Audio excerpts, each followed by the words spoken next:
आज हम लोग शुरू करते हैं पिता कहानी। पिता कहानी कब लिखी गई थी? 1965 में। और किसने लिखा था? ज्ञानरंजन ने।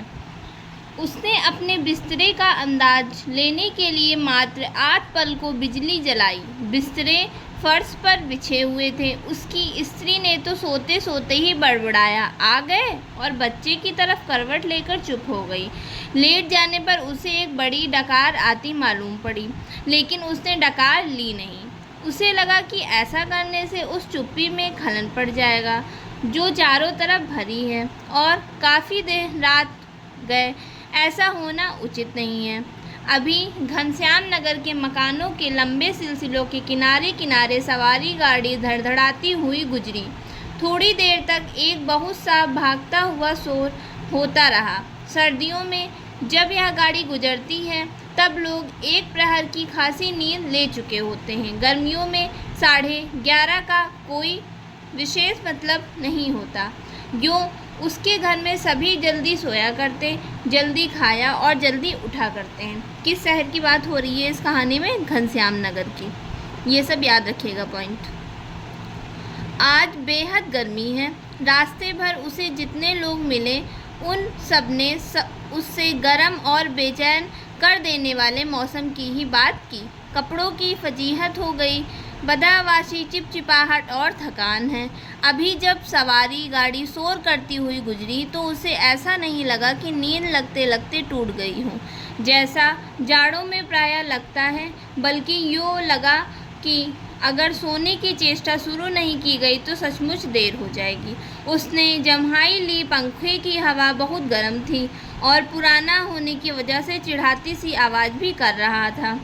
उसको लगा दूसरे कमरों में भी लोग शायद उसकी ही तरह जम्हाइयाँ ले रहे होंगे, लेकिन दूसरे कमरों के पंखे पुराने नहीं हैं। उसने सोचना बंद करके अन्य कमरों की आहट लेनी चाहिए। उसे कोई बहुत मासूम सी ध्वनि सी 1-1.5 मिनट तक नहीं सुनाई दी, जो सन्नाटे में काफ़ी तेज होकर आ सकती हो।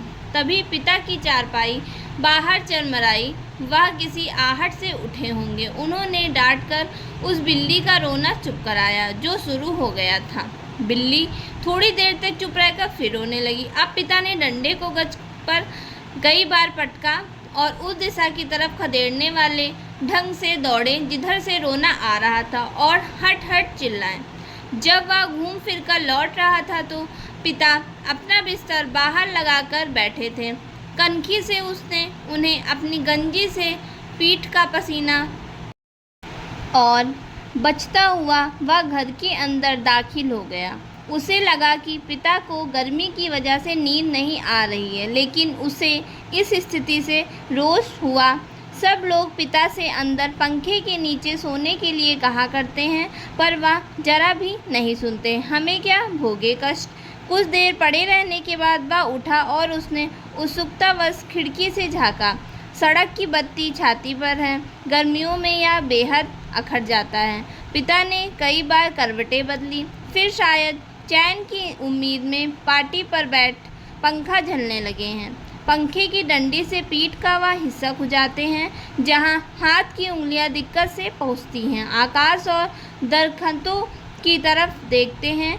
रिलीफ पाने की किसी बहुत हल्की उम्मीद में शिकायत उगलते हैं। बड़ी भयंकर गर्मी है, एक पत्ता भी नहीं डोलता।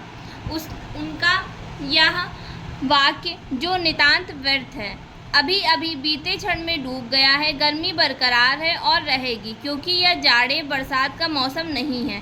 पिता उठकर घूमने लगते हैं। 1 या 2 बार घर का चक्कर चौकीदारों की तरफ करते हुए लगाते हैं, ताकि कोई सेंध वेंध ना लगा सके। लौटकर थके स्वर में हे ईश्वर कहते हुए उंगली से माथे का पसीना काटकर जमीन पर चुआने लगते हैं। बड़ा गजब है। कमरे की एक दीवार में टिककर बैठ जाने पर वह काफ़ी तनाव में सोचने लगा। अंदर कमरों में पंखों के नीचे घर के सभी दूसरे लोग आराम से पसरे हैं। इस साल जो नया पेडेस्टल खरीदा गया है वह आंगन में दादी अम्मा के लिए लगता है। बिजली का मीटर तेज चल रहा होगा, पैसे खर्च हो रहे हैं, लेकिन पिता की रात कष्ट में ही है। गजब यहाँ नहीं है, गजब तो पिता की जिद है। वह दूसरे का आग्रह अनुरोध माने तब ना। पता नहीं क्यों पिता जीवन की अनिवार्य सुविधाओं से भी चिढ़ते हैं, वह झल्लाने लगते हैं।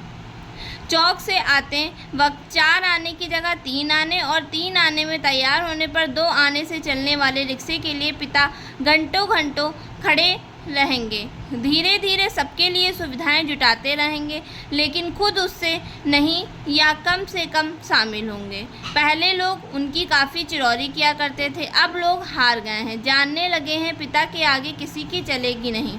आज तक किसी ने पिता को वॉश बेसिन में मुँह धोते नहीं देखा। बाहर जाकर बगिया वाले नल पर कुल्ला दातून करते हैं। दादा भाई ने अपनी पहली तनख्वाह में गुसल खाने में उत्साह के साथ एक खूबसूरत सावन लगवाया, लेकिन पिता को अरसों से हम सब आंगन में धोती को लंगोटे की तरह बांधते, तेल चुपड़ते, बदन पर बाल्टी बाल्टी पानी डालते देखते आ रहे हैं। खुले में स्नान करेंगे, जनेऊ से छाती पीठ का मैल काटेंगे। शुरू में दादा भाई ने सोचा पिता उसके द्वारा सावर लगवाने से बहुत खुश होंगे और उन्हें नई चीज़ का उत्साह होगा। पिता ने जब कोई उत्साह प्रकट नहीं किया तो दादा भाई मन ही मन काफ़ी निराश हो गए। 1-2 बार उन्होंने हिम्मत करके कहा भी, आप अंदर आराम से क्यों नहीं नहाते? तब भी पिता आसानी से उसे टाल गए। इसमें जो इनके बच्चे हैं वो इनका सोच रहे हैं कि पिता जो है मतलब कोई भी सुविधाओं को नहीं लेते हैं, वो जो अपनी चीज़ में जिसमें उनको सुविधा होती है वही काम करते हैं। लड़कों द्वारा बाजार से लाई बिस्किटें, महंगे फल पिता कुछ भी नहीं लेते। कभी लेते भी हैं तो बहुत नाक भौं सिकोड़ कर, उसके बेस्वाद होने की बात पर सुनो में ही जोर दे देते हुए अपनी अमावट, गजक, दाल रोटी के अलावा दूसरों द्वारा लाई गई चीज़ों की श्रेष्ठता से वह कभी प्रभावित नहीं होते। वह अपना हाथ पाँव जानते हैं, अपना अर्जन, और उसी में उन्हें संतोष है। वे पुत्र जो पिता के लिए कुल्लू का सेब मंगाने और दिल्ली एम्पोरियम से बढ़िया धोतियाँ मंगाकर उन्हें पहनाने का उत्साह रखते थे, अब तेज़ी से पिता विरोधी होते जा रहे हैं। सुखी बच्चे भी अब गाहे बगाहे मुंह खोलते हैं और क्रोध उगल देते हैं। लद लद बाहर आम के 2 सीकरों के लगभग एक साथ गिरने की आवाज़ आई। वह जानता है पिता आवाज़ से स्थान साधने की कोशिश करेंगे। टटोलते टटोलते अंधेरे में आम खोजेंगे, खाली गमले में इकट्ठा करते जाएंगे। शायद ही रात में 1-2 आम उसके चूक जाते हैं, ढूंढने पर नहीं मिलते, जिनको सुबह पा जाने के संबंध में उन्हें रात भर संदेह होता रहेगा। दीवार से काफ़ी देर तक एक ही तरह टिके रहने से उसकी पीठ दुखने लगी थी। नीचे रीढ़ के कमर वाले हिस्से में रक्त की चेतना बहुत कम हो गई। उसने मुद्रा बदली। बाहर पिता ने फाटक खोलकर सड़क पर लड़ते चिचियाते कुत्तों का हड़काया। उसे कहा, यहाँ बहुत खीज हुई। कई बार कहा, मोहल्ले से हमें लोगों का सम्मान है, 4 भले लोग आया जाया करते हैं, आपको अंदर सोना चाहिए, ढंग के कपड़े पहनने चाहिए और चौकीदारों की तरह रात का पहरा देना बहुत ही भद्दा लगता है। इसमें पिता और पुत्र के संबंध में बातचीत मतलब सोच है कि पुत्र जो है अपने पिता के उससे ये सोच रहे हैं और वो अपने पिता से ये बात कहना है, लेकिन पिता की अण में कभी कोई झोल नहीं आता। उल्टा सीधा पता नहीं कहाँ किसी दर्जी से कुर्ता कमीज सिलवा लेते हैं। टेढ़ी जेब, सदरी के बटन ऊपर नीचे लगा, सभा सोसाइटी में चले जाएंगे। घर भर को बुरा लगता है। लोगों के बोलने पर पिता कह देते हैं, आप लोग जाइए ना भाई, कॉफ़ी हाउस में बैठिए, झूठी वैनिटी के लिए बेरा को टिप दीजिए, रहमान के यहाँ 1.5 रुपया वाला बाल कटाइए, मुझे को घसीटते हैं। लोगों का बोलना चुटकी भर में धरा रह जाता है। पिता वैसे तो चुप रहते हैं, लेकिन जब बात बहस में उन्हें खींचा जाता है तो काफ़ी करारी और हिंसात्मक बात कह देते हैं। उल्टे उन्हें घेरने वाले हम भाई बहन अपराधी बन जाते हैं। कमरे से पहले एक भाई खिसकेगा, फिर दूसरा, फिर बहन और फिर तीसरा। चुपचाप सब खींचे हारे खिसकते रहेंगे। अंदर फिर माँ जाएगी और पिता विजयी पिता कमरे में गीता पढ़ने लगेंगे या झोला लेकर बाजार सौदा लेने चले जाएंगे। इस पे भी आप अंडरलाइन कर दीजिएगा कि पिता कहानी में भी पिता क्या पढ़ते हैं, गीता। होता हमेशा यही है, सब मन में तय करते हैं आगे से पिता को नहीं घेरेंगे, लेकिन थोड़ा समय गुजरने के बाद फिर लोगों का मन पिता के लिए उमड़ने लगता है। लोग मौका ढूंढने लगते हैं पिता को किसी प्रकार का अपने साथ सुविधाओं में थोड़ा बहुत हासिल कर सके, पर ऐसा नहीं हो पाता। वह सोचने लगा, भूखे के सामने खाते समय होने वाली वृथा सरीखी किसी स्थिति में हम रहा करते हैं। यद्यपि अपना खाना हम कभी स्थगित नहीं करते, फिर भी पिता की असंतृप्ति के कारण व्याकुल और अधीर तो है ही। पिता अद्भुत और विचित्र हैं, वह सोचते हुए उठा।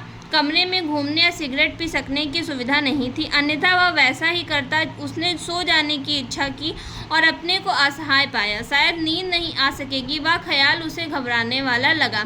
पिता अद्भुत और विचित्र हैं, यह बात वह भूल नहीं रहा था।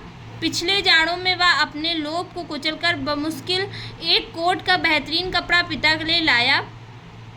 पहले तो वह उसे लेने को तैयार नहीं हुए, लेकिन माँ के काफ़ी घुड़कने फुड़कने से राजी हो गए। उसी खुलदाबाद के किसी लपटू दर्जी के यहाँ सिलाने चल दिए। सुधीर ने कहा, कपड़ा कीमती है, चलिए एक अच्छी जगह से अपना नाप दिलवा दूँ।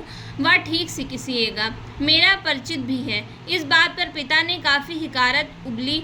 वह चिढ़ उठे, मैं सबको जानता हूँ, वही म्यूनिसिपल मार्केट के छोटे मोटे दर्जियों से काम कराते और अपना लेबल लगा लेते हैं। साहब लोग, मैंने कलकत्ते के हॉल एंडरसन के सिले कोट पहने हैं। अपने ज़माने में जिनके यहाँ अच्छे खासे यूरोपियन लोग कपड़े सिलवाते थे, ये फैशन मैसन जिसके आगे लोग चक्कर लगाया करते हैं, उसके आगे पाँव की धूल है। मुझे व्यर्थ पैसा नहीं खर्च करना है। कितना परस्पर विरोधी तर्क किया पिता ने।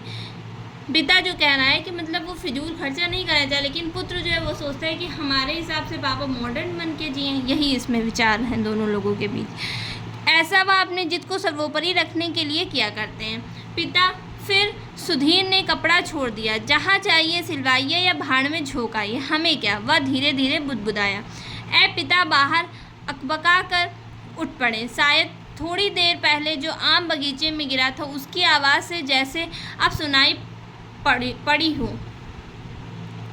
वह खिड़की के बाहर देखने लगा। किंचित टिकटिका सा पीठ के पसीने से बनियान चिपक गई थी। बेहद घुटती गई गर्मी मन उसका माथा जाता था।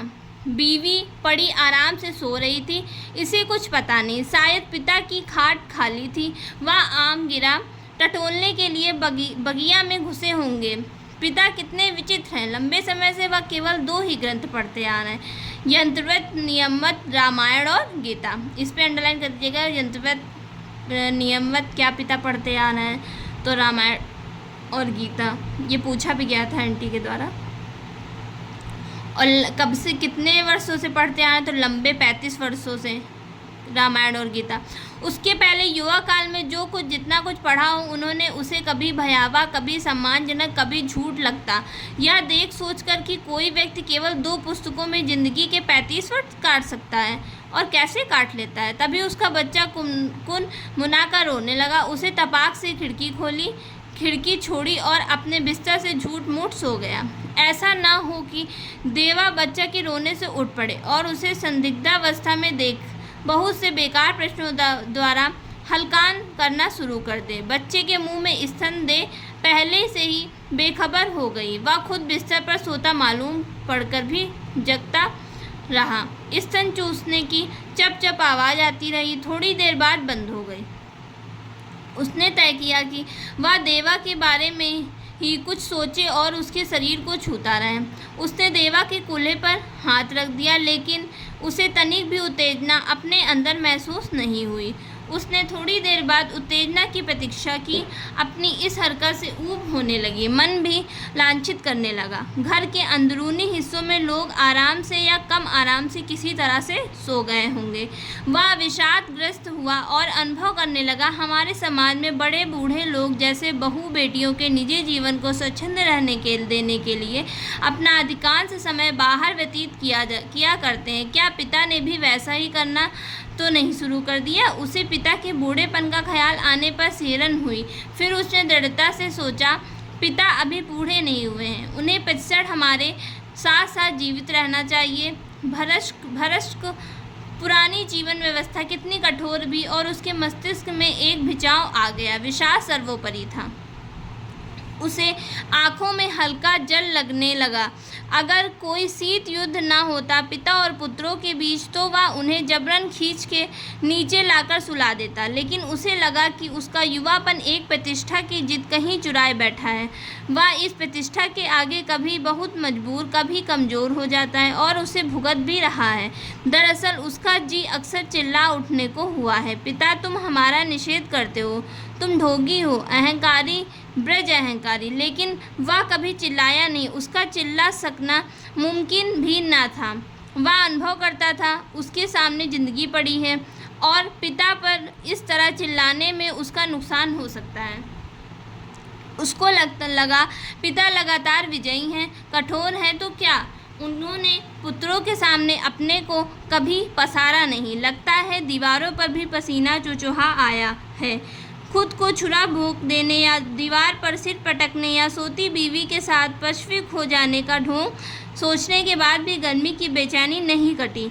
उसने ईश्वर को बुदबुदाना चाहा, लेकिन वैसा नहीं किया। केवल हल्के हल्के हाथ के पंजों से सिर के बालों को दबोचकर वह रह गया। मौसम की गर्मी से कहीं अधिक प्रबल पिता है। उसके सामने एक घटना मजबूती गई। उसने घटना को मन में दोहराया। वायुसेना में नौकरी करने वाला उसका कप्तान भाई बहन के यूनिवर्सिटी के खर्चे के लिए 10 वर्ष तक 50 रुपया महीना भेजता रहा। मतलब इसमें पूछ सकता है कि कितने वर्ष, 10 वर्ष में कितना रुपया भेजता था, तो 50 रुपये महीना भेजता था। एक बार अकस्मात कप्तान भाई होली अवकाश मनाने पर आ गया। पिता ने उसके हाथ में उसके नाम की 1200 रुपये वाली एक पासबुक थमा दी। सबको यह बड़ा आकस्मिक लगा। कप्तान भाई को हैरत हुई और हल्की खुशी भी कि एकाएक काफ़ी रुपए मिल गए, लेकिन इस बात से उसे दुख और पराजय का भान भी हुआ। उसने अपने को छोटा महसूस किया। 2 वर्ष तक बहन के लिए उसने जो थोड़ा बहुत किया, वह सब एक पल में घटकर नगण्य हो गया। फिर भी वह अनुभव कर रहा था, कप्तान भाई ज़्यादा सोचने नहीं, खिलाड़ी तबीयत के हैं, यान की तरह चुटकी में धरती छोड़ देते हैं। कितने मस्त हैं कप्तान भाई। उसे लगा पिता एक बुलंद भीमकाय दरवाजे की तरह खड़े हैं, जिससे टकरा कर हम सब निहायत पिद्दी और दयनीय होते जा रहे हैं। इस घटना को याद करके और पिता के प्रति खिन्न हो जाने पर भी उसने चाहा कि वह खिड़की से पिता को अंदर आकर सो रहने के लिए आग्रहपूर्वक कहे, लेकिन वह ऐसा नहीं कर सका। वह असंतोष, सहानुभूति दोनों के बीच असंतुलित भटकता रहा। ना लोको सेट से उठती इंजनों की सटिंग ध्वनि, ना कंक्रीट के ग्रैंड ट्रंक पर से होकर आती घूमनगंज की और इक्के दुक्के लौटते इक्को के घोड़े की टापे, ना झगड़ते कुत्तों की भौं भाग। बस कहीं उल्लू एक गति, एक वजन और विभत्सा से बोल रहा है। रात्रि में शहर का आभास कुछ पलों के लिए मरसा गया है। उसको उम्मीद हुई कि किसी भी समय दूर या पास से कोई आवाज़ अकस्मात उठ जाएगी। घड़ी टंटना जाएगी, या किसी दौड़ती हुई ट्रक का तेज लंबा हॉर्न बज उठेगा। शहर का मरा हुआ आभास पुनः जीवित हो जाएगा। पूरा शहर कभी नहीं सोचा या मरता। बहुत से सोते हुए जान पड़ते भी संक्षिप्त ध्वनियों के साथ या लगभग ध्वनिहीनता के बीच जगे होते हैं। रात काफ़ी बीत चुकी है और इस समय यह सब सोचना सिवाय सोने के कितना निरर्थक है। शीघ्र नींद के लिए उसने टकटकी बांधकर पंखे की तरफ देखना शुरू किया। गर्म हवा के बावजूद दिन भर की व्यर्थ थकान और सोच विचार से पस्त हो जाने की वजह से वह नींद में चित्त हो गया। थोड़े समय उपरांत वह एकाएक उचक कर उठ बैठा। उसने चारों तरफ कुछ देख पाने के लिए कुछ क्षणों तक गड़े हुए अंधेरे को घूरा। हुआ या कि उसे शरीर में एकाएक बहुत गर्मी सी लगी थी। अजीब सी सरसराहट हुई। शायद पसीने से भीगी टांग पत्नी के बदन से छू गई थी। मुंह में बुरा सा स्वाद भर आया था। किसी बुरी बीमारी के कारण अक्सर ऐसा हो जाया करता है। उठकर उसने 2-3 कुल्ले किए, ढेर सारा ठंडा पानी पिया। इतना सब कुछ वह अधनींद में ही करता गया। आंगन से पानी पीकर लौटते समय उसने इत्मीनान के लिए खिड़की के बाहर देखा। अब तक नींद जो थोड़ी बहुत थी काफूर हो गई। पिता सो नहीं गए अथवा कुछ खोकर पुनः जगे हुए हैं, पता नहीं। अभी भी उन्होंने हे राम तू ही सहारा है कहकर जम्हाई ली है। ऐसा उन्होंने कहीं दबक कर नहीं किया। रात के लिहाज से काफ़ी शोर उठाते कहा है। शायद उन्हें इत्मीनान है कि घर में सभी लोग निश्चित रूप से सो रहे हैं। पिता ने अपना बिस्तरा गोल मोड़कर खाट के एक सिरे पर कर लिया है और वहीं सुराही से प्याले से पानी ले लेकर अपनी खटिया की बांध तय कर रहे हैं। सुराही से खाट तक और खाट से सुराही तक बार बार आते जाते हैं। बहुत बार ऐसा करने पर खाट का बांध तर हुआ है। इसके बाद उन्होंने पानी पिया, पुनः एक बड़ी आवाज़दार जम्हाई के साथ लिपटे हुए बिस्तर का सिरहाना बना निखरी खटिया पर लेट गए। तड़का होने में पता नहीं कितनी देरी थी। थोड़ी देर बाद पंखा जमीन पर गिराकर उनका दायां हाथ खटिया की पाटी में झूलने लगा। चारों तरफ धूमिल चांदनी फैलने लगी। सुबह जो दूर है ये भ्रम में पश्चिम से पूर्व की ओर कौवे काँव काँव करते उड़े। ये भी लाइन पूछ सकता है आंटी, ये चारों तरफ से लेकर के उड़े। वह खिड़की से हटकर बिस्तरे पर आया। अंदर हवा वैसी ही की तरह गर्म है। दूसरे कमरे स्तब्ध हैं। पता नहीं बाहर भी उमस और बेचैनी होगी। वह जागते हुए सोचने लगा, अब पिता निश्चित रूप से सो गए हैं शायद। और यहीं पर हमारी ये कहानी समाप्त हो जाती है।